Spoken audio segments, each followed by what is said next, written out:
Pa rin ang state of emergency sa Cavite dahil sa maraming kaso ng dengue. May live report si Marisol Abdurman. Marisol?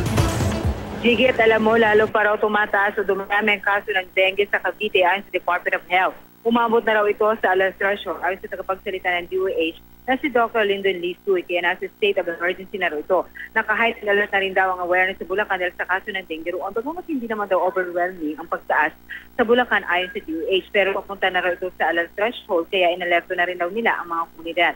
At kahit pa itong nasa panahon tayo, Jiggy, ng El Nino, magiging problema raw ang dengue kung hindi tayo mag-iingat.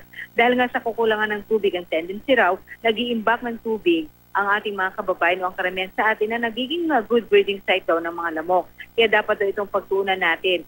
Kaya ang paalala ng DOH, Jiggy, dapat isarang mabuti ang ating mga imbakan ng tubig. Samantala, Jiggy, patuloy daw nilang binavalidate ang report ng tumunoy pagkakaroon ng kaso ng meningococcinia sa Caloocan. Ayon sa DOH, wala raw dapat ikabahala at hindi naman daw kailangan i-quarantine ang lugar dahil lalo lamang daw ito mag-stigmatize lalo na raw doon sa pamilya ng mga biktima.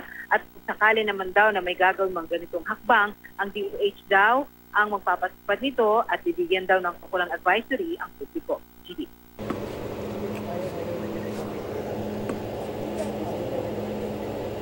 At Marisol, yung ginagawa nga ng DOH, pati yung mga LGUs ay sa tingin ba nila, sila mismo, sapat ba para talaga makontrol yung paglaganap ng dengue? Kasi napakarami na, 90,000+ na yung nagkakadengue. In fact, Jiggy, nasa 269 na ang bilang ng DOH na namamatay simula yun ng January hanggang September 19. At ayon mismo sa DOH, hindi ina kung ang LGUs lang o ang departamento lamang ang gagawa ng hakbang kontra sa dengue. Dahil talagang aminado ang DOH na hindi talaga ito masusolusyonan kung ang mga ahensya lamang ng gobyerno ang aasahan.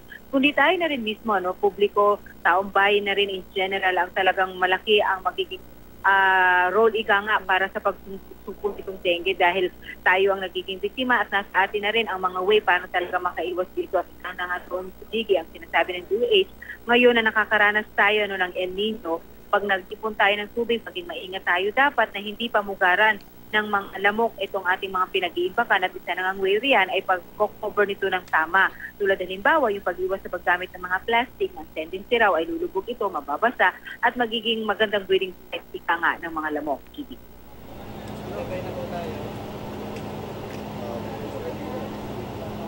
Maraming salamat, Marisol Abdurman.